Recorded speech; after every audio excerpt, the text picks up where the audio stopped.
ஒரு கனமான இதயத்துடன் நீங்கள் எப்போதாவது எழுந்திருக்கிறீர்களா? அன்றைய நாள் எப்படி இருக்கும் என்று தெரியாமல் தவித்திருக்கிறீர்களா? சங்கீதம் 5 நம் நாளை எப்படி தொடங்க வேண்டும் என்பதை தெளிவாக காட்டுகிறது. இது நம் இருதயங்களை தேவனுடைய பாதையில் நிலைநிறுத்தும் ஒரு ஜெபம். இது தாவீதின் காலை ஜெபம் மட்டுமல்ல, உங்களுடைய ஜெபமாகவும் மாறலாம். குழப்பத்திற்கு எதிரான ஒரு கேடயமாகவும், நீதிமிக்க வாழ்விற்கான வழிகாட்டியாகவும் இது அமையும். சங்கீதம் 5 தாவீதால் எழுதப்பட்ட ஒரு காலை ஜெபம்.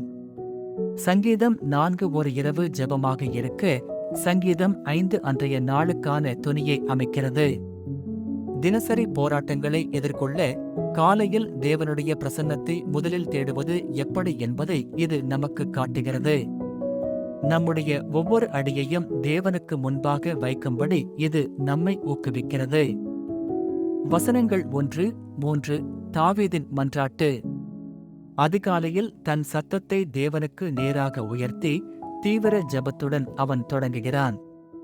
தன் விண்ணப்பத்தை தேவன் கேட்பார் என்ற நம்பிக்கையுடன் அவன் காத்திருக்கிறான். வசனங்கள் 4-6 தேவனுடைய பரிசுத்தம்.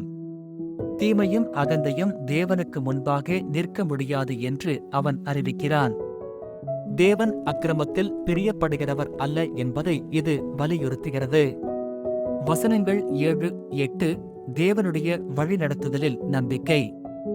தாவீது தேவனுடைய ஆலயத்தை பயபக்தியுடன் அணுகத் தெரிந்து கொள்கிறான். தேவனுடைய கிருபையினால் ஆலயத்திற்குள் பிரவேசிப்பேன் என்று அவன் கூறுகிறான். வசனங்கள் 9-10 துன்மார்க்கரின் உண்மை நிலை. வஞ்சகமான இருதயங்களின் ஒரு விளக்கம் இங்கு கொடுக்கப்பட்டுள்ளது. அவர்களின் வார்த்தைகள் வஞ்சகமும் அவர்களின் பாதைகள் அழிவுக்குரியதும் ஆகும். வசனங்கள் 11-12 நீதிமான்களுக்கான ஆசீர்வாதங்கள். தேவன் தம் மக்களை ஒரு கேடயம் போல தயவினால் சூழ்ந்து கொள்கிறார். நீதிமான்கள் தேவனால் பாதுகாக்கப்பட்டு ஆசீர்வதிக்கப்படுவார்கள். காலை ஜெபக் கோட்பாடு. நாளை ஜெபத்துடன் தொடங்குவது நம் எண்ணங்களையும் தெரிவுகளையும் படிகளையும் தேவ சித்தத்துடன் சீரமைக்கிறது.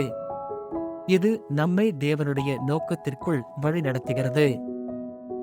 தேவனுடைய பரிசுத்தம். தேவன் பரிசுத்தமானவர் என்பதையும் பாவம் அவருடைய பிரசன்னத்துடன் இணைந்து வாழ முடியாது என்பதையும் சங்கீதம் நமக்கு நினைவூட்டுகிறது.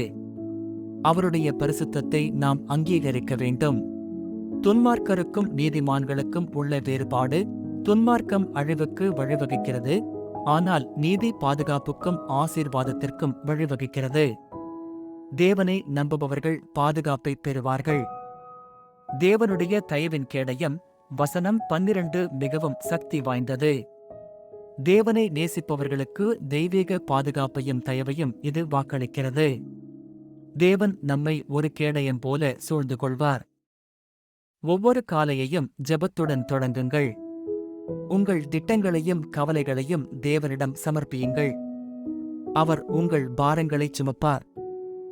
அகந்தையோடு அல்ல, தாழ்மையுடன் தேவனை அணுகுங்கள். அவருடைய பிரசன்னத்தில் நாம் பணிவுடன் நிற்க வேண்டும். உங்கள் தினசரி முடிவுகளில் வழிநடத்துதலை கேளுங்கள். தேவன் உங்கள் பாதைகளை செவ்வைப்படுத்துவார். நீங்கள் நீதியுடன் நடக்கும்போது தேவனுடைய தயவு உங்களை ஒரு கேடயம் போல சூழ்ந்து கொள்ளும் என்று நம்புங்கள். அவருடைய பாதுகாப்பு எப்போதும் உங்களுடன் இருக்கும். சங்கீதம் 5 தாவீதின் காலை ஜெபம் மட்டுமல்ல, அது உங்களுடைய தினசரி பக்தியாகவும் இருக்கலாம். ஒவ்வொரு நாளையும் தேவனுடைய பிரசன்னத்தில் நீங்கள் தொடங்கும்போது நீங்கள் ஆசீர்வாதங்களை மட்டும் கேட்கவில்லை. நீங்கள் அவருடைய தயவின் கேடயத்தின் கீழும் அவருடைய வழிநடத்துதலின் கீழும் நடக்கிறீர்கள். எனவே நாளை காலை உங்கள் தொலைபேசியை எடுப்பதற்கு முன் சங்கீதம் 5 ஐ எடுத்து தேவனுடன் உங்கள் நாளை தொடங்குங்கள்.